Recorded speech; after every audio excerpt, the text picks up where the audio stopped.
agora para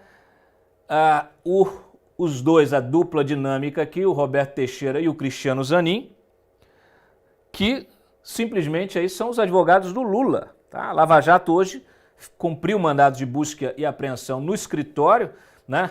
Teixeira Martins Advogados, que pertence justamente ao Teixeira, compadre de Lula, e ao seu genro, né? O genro do Roberto Teixeira, que é o Cristiano Zanin Martins. Os mandados pedidos pelo juiz Marcelo Bretas também envolveram os escritórios da mulher do Sérgio Cabral, Adriana Anselmo, do Tiago Cedrais, filho do Haroldo Cedrais, e até do César Assorrocha, ex-presidente do STJ, que também já está sendo investigado na Lava Jato de São Paulo, que já não existe mais, né, em função daquela história lá da Castelo de Areia. Próximo aí. Bom, segundo a denúncia da Operação Esquema S, né, esse cifrão aqui não é nosso, é do próprio Ministério Público, né? Então, segundo a denúncia da Operação Esquema S, o Ministério Público colocou aqui o Roberto Teixeira e o Zanin como integrantes e comandantes do núcleo duro dessa organização criminosa que teria desviado aí ao menos 151 milhões dos cofres do Sistema S. Eles são acusados dos crimes de estelionato, peculato, tráfico de influência, exploração de prestígio, corrupção ativa, corrupção passiva, lavagem de dinheiro, organização criminosa e sonegação fiscal, tá bom? O Ministério Público Federal considerou elementos de prova obtidos em depoimentos, buscas e apreensões anteriores, quebras de sigilo telemático, telefônico, bancário e fiscal, além da colaboração premiada de Orlando Diniz, né, esse ex-presidente da FEComércio e amigão do Sérgio Cabral, inclusive era vizinho do Cabral. Então aqui estão os detalhes. Quando eu digo que pelo menos 151 milhões é porque o próprio Ministério Público informa que também está investigando outros contratos da ordem de 204 milhões. Então, ao todo, nós temos aqui 355 milhões, tá? Envolvendo essa história, né, de contratação de grandes bancas de advogados. Eu vou fazer aqui só uma parte no seguinte. Vocês vão ver aí os advogados, né, negando, dizendo que a Lava Jato está perseguindo, que violou prerrogativa de advogado, que entrou em escritório sem poder e tal. Isso tudo aí é narrativa.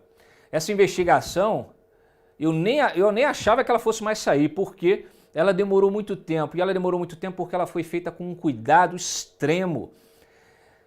A própria Lava Jato consultou. A FEComércio já tinha feito isso, a nova gestão, mas a Lava Jato também fez isso.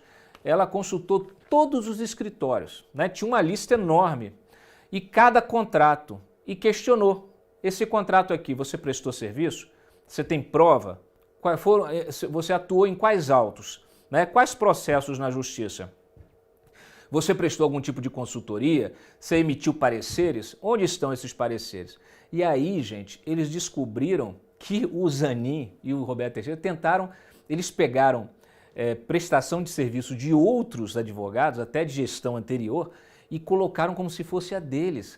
Aí isso me lembrou o Luleco tentando provar a tal da consultoria dele esportiva, que ele foi lá no Wikipedia. Eu estava falando disso um dia desse, né? É a mesma coisa, eles tentaram enganar os procuradores,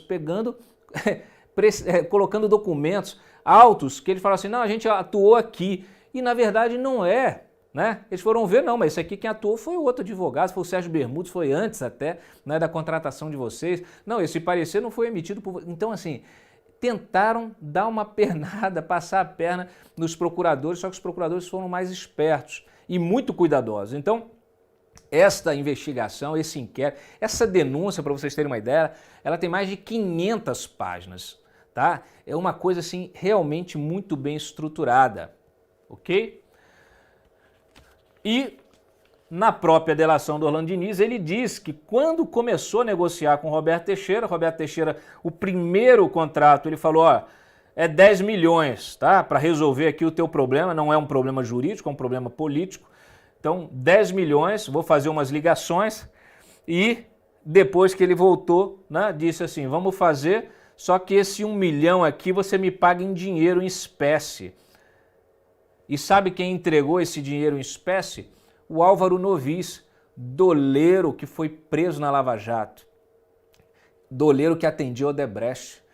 E esse doleiro diz, não, eu realmente fiz a entrega desse dinheiro lá no escritório em São Paulo. Então matou, não é só a delação do Orlando Diniz. O outro doleiro, que já é colaborador há muito mais tempo, também confirmou, tá, essas entregas. Então tem todos os detalhes ali realmente esmiuçados. E aí, pagamento por fora, R$1 milhão, a questão que se coloca e que o Ministério Público também coloca é se esse dinheiro foi para o próprio Roberto Teixeira ou se ele já foi usado para pagar alguém, né? Já que o problema não era jurídico, era político, provavelmente esse dinheiro foi usado aí para lubrificar as engrenagens em Brasília, tá? Então isso é a conclusão do próprio Ministério Público, que continua investigando. Próximo. Bom, aí que tem os detalhes dados aí, confirmados pelo Álvaro Novis. Os outros 9 milhões também foram pagos por meio de contratos simulados entre o escritório do Teixeira e a própria FEComércio, né? Contratos simulados por quê? Porque são contratos que eles falam de serviços que nunca foram prestados, tá? Então isso também nesse detalhe aqui realmente importantíssimo dessa investigação. Próximo. E aí eu tô lembrando, olha aqui, ó, em 2016 mostrei os repasses milionários da FEComércio para os advogados do Lula. Na época eles disseram que iam me processar e hoje viraram réus por esses mesmos repasses. Aí usaram aqui, ó, o Brasil 247, é um desses sites petistas, né?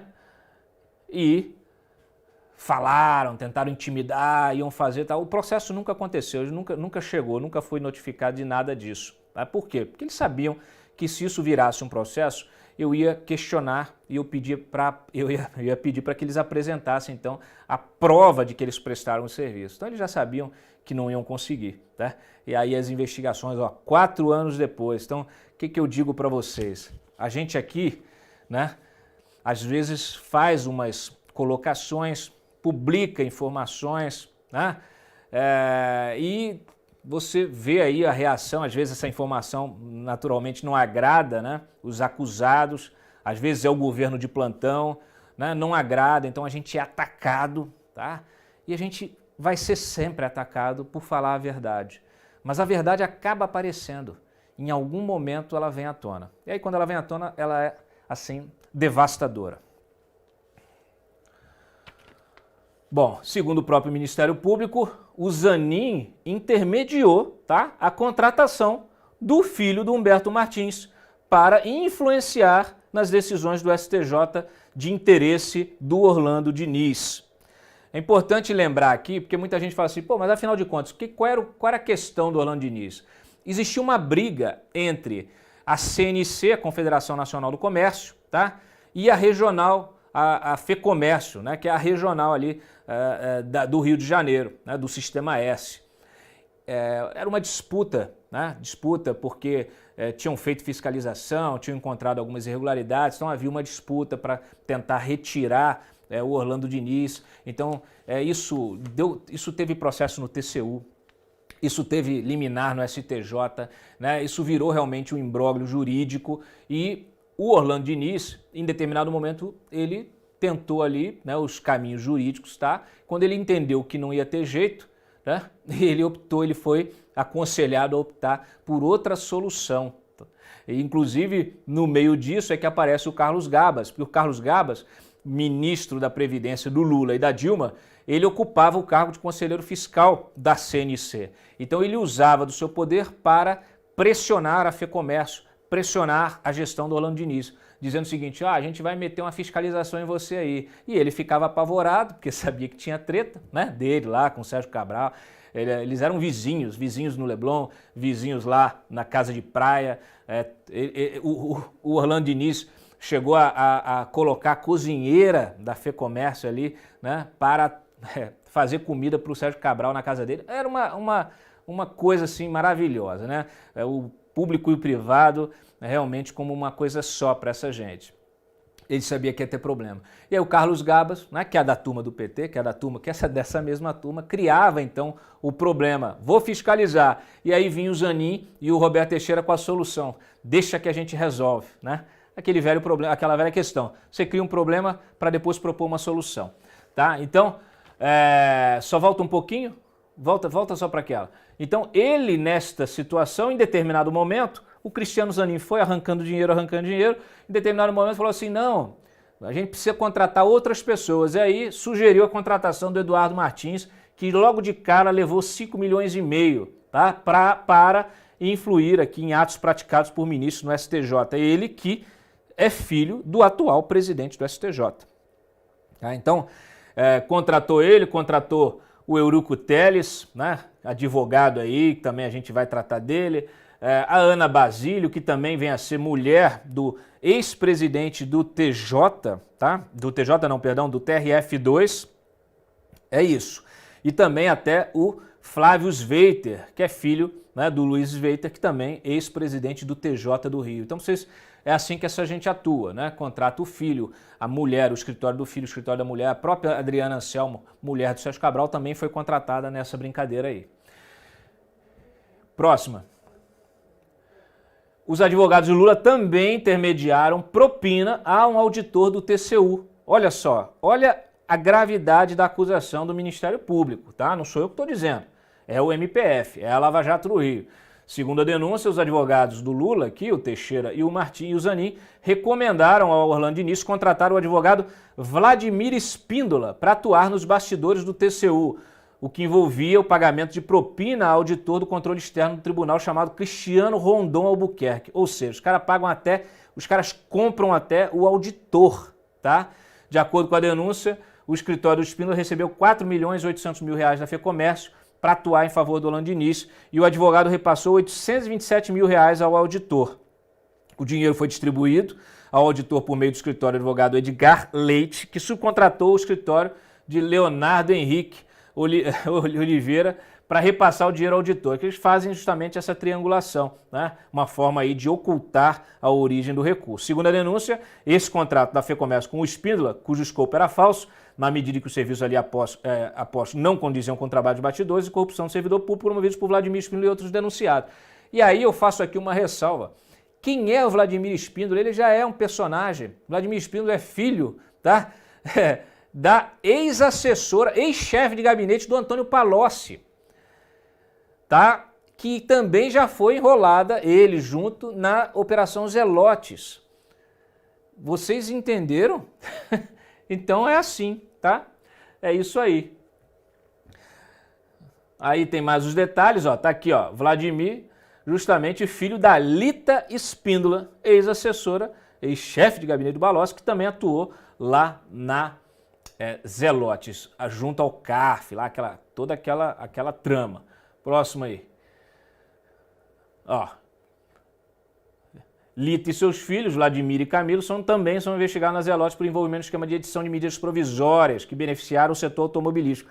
Vocês vão lembrar, né, toda aquela história, né, para beneficiar o setor automobilístico com isenção fiscal, né, enfim. Próxima lá.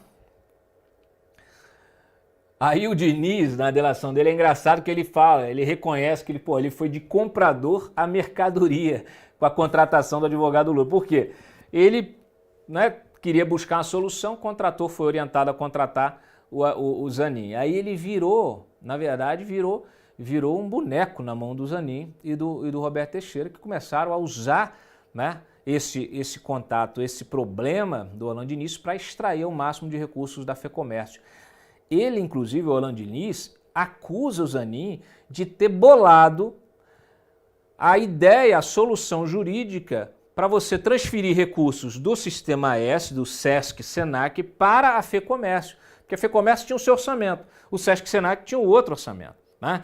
E o que acontecia? Ele não podia usar. Aí o Orlando Diniz, e isso já foi alvo até de representação, o Ministério Público condenou há pouco tempo, a gente publicou aqui, não podia fazer isso, ele inventou um convênio, né, entre o Sesc Senac e a FEComércio. Então ele começou a usar, né, de forma aí, sem controle algum, o recurso, tá, o orçamento Sesc Senac pela FEComércio. Então, e quem sugeriu isso agora, o próprio Orlando Diniz revela na delação dele que foi o Zanin, foi o Cristiano Zanin que sugeriu. Por quê? Porque ele falou, esse é o único jeito de continuar extraindo recurso, né, do Sistema S, porque pela FEComércio diretamente não dá, então tem que ter uma origem, tem que ter um cofre, tem que ser arrombado. Era o cofre do Sistema S. Então ele fez esse negócio, passou então a colocar, a entubar o Orlando Diniz com uma série de contratos com vários escritórios de advocacia e foi colocando. Tem escritórios de advogados, como vocês viram, conhecidos, né, parentes de ministros, de desembargadores e tal, e tem escritórios sem relevância alguma que tudo indica que são apenas laranjas, prepostos para essa lavagem de recursos, muitas vezes diretamente para pagar uma propina para um servidor público. Ok? Próximo aí. Ok, próximo. Aí, o que eu acabei de dizer para você justamente, né? Aí ele fala aqui, olha, o próprio Orlando Diniz da delação dele. De um lado, o Carlos Gabas gerava o problema, que era a ameaça de fiscalização. E do outro, o Roberto Teixeira, o Zanin e o Fernando Hargreaves, que foi quem fez a ponte, quem apresentou o Zanin e o Teixeira para o Orlando Diniz, administrando a solução. O colaborador entende que o mesmo grupo figurava nas duas pontas da relação com ele, atuando para drenar formalmente os recursos, inicialmente da FEComércio, que não é fiscalizada por órgãos públicos, tá? E aí é uma outra questão, porque a FEComércio realmente, as contas da FEComércio não são fiscalizadas nem pelo TCU. Então, por isso também esta solução jurídica. E aqui a foto do Carlos Gabas, que não é o Ramos. Ele gosta de Harley Davidson também, mas não é o Ramos. Eu também gosto de Harley Davidson. Mas parece o Ramos, mas não é o Ramos, é o Carlos Gabas, que aliás usava a motoca aí, né, para sair, para dar uns passeios por Brasília, né, e levava na garupa a Dilma Rousseff. Eu já publiquei isso lá atrás. Então ele era o motoqueiro da Dilma. Carlos Gabas, já citado em outras fases, né, fase da Pichuleco, da Lava Jato, né, envolvendo pagamentos também, negócio de empréstimos. Carlos Gabas aí, inclusive, ele tinha muita ascendência nessa área de fundos de pensão, na Previc, que é o órgão que faz a regulação dos fundos, né, dos investimentos, que faz a fiscalização, ele que controlava, ele que dominava. Carlos Gabas, a origem dele, ele era parceiro, né, como é que o japonês lá, esqueci o nome dele, me fugiu, como é que chamava o japonês lá que morreu? O Gushiken. Gushiken, perfeitamente, muito obrigado, tá aí, ó, muito bem informado, o Gushiken. Então o Gushiken e o Carlos Gabas era vamos dizer assim, era um aprendiz do Gushiken. Nessa área, eles que inventaram, né, todo esse esquema também de fundos de pensão. Carlos Gabas até agora escapou da Lava Jato, né, ninguém pegou ele, né, e eu até publiquei muita matéria no site a respeito do Gabas, investimento dele em imóveis, enfim, uma série de coisas, mas ele acabou ficando de fora, tá? Agora está ressurgindo aí, então, nesse esquema aí citado, né, ainda, né, numa investigação que atingiu os advogados, mas que, por enquanto, ele está aí apenas como um citado na investigação, tá?